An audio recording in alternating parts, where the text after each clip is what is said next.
And here's the deal. This is the UMAREX set of plastic wear, as I call it.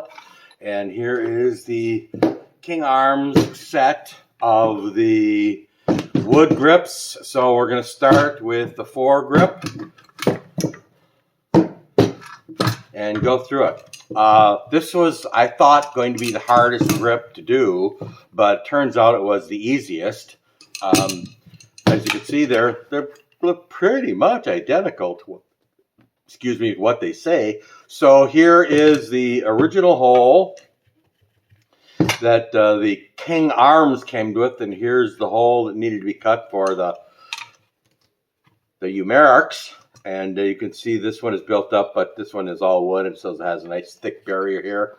All I did was I put them together like this, marked the hole to drill through it, and then I just plugged that up with a wooden peg. And how you do that is you have a wooden peg, a wooden peg like that, and you stick it in a hole, glue it, and cut it off, and you're done. So that was it. Although I'm sort of okay with the staining and dye job I did with the stain. So we'll just have to see about that in the future. Next, the pistol grip, as I call it. Some call it the rear grip. I call it the pistol stock because that's what it is. It's a pistol grip, you know. This was the hardest one. I had to move the hole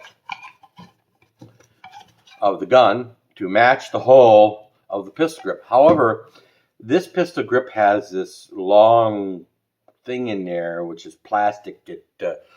As you can see it's like, I don't know, let's get a nice big eye look for you, go right down the throat here. And there you can see it. It's got, that plastic reinstructure parting thing. The only problem with that is that this wooden grip is mostly empty because it holds the mechanical devices that use the Airsoft mechanism to, that kind of thing.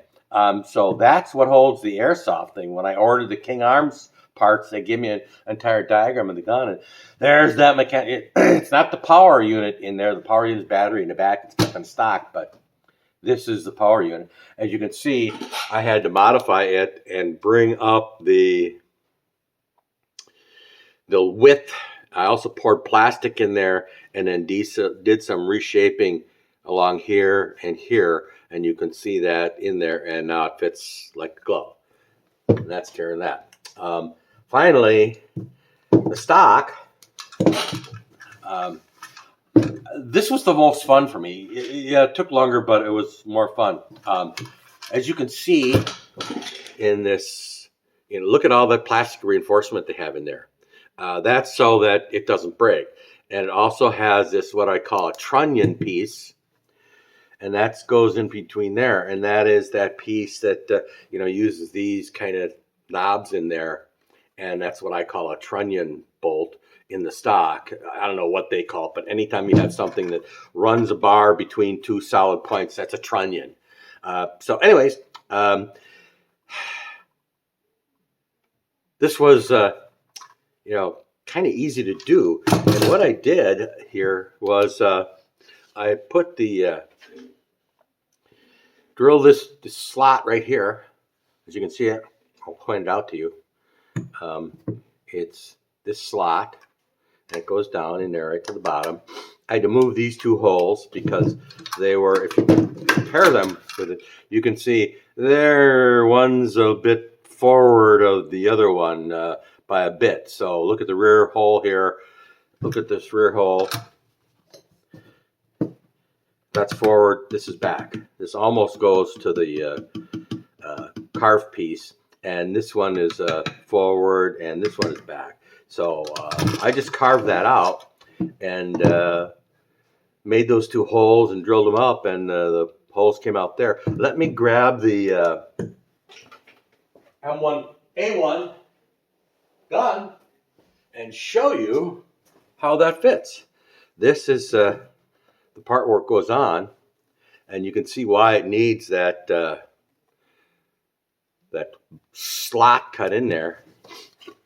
and you just take it like this and bang, zoom, it fits. Once that's bolt down, that's not going to move at all. I'll show you one more time. Take that and you just drop it in there, bang, zoom, it fits like a glove. Doesn't move. It's got a little forward and backward movement, but that's okay. That makes it easier to take out and put back in and take out and put back in. But as you can see, there's no trunnion in this piece because I don't need them.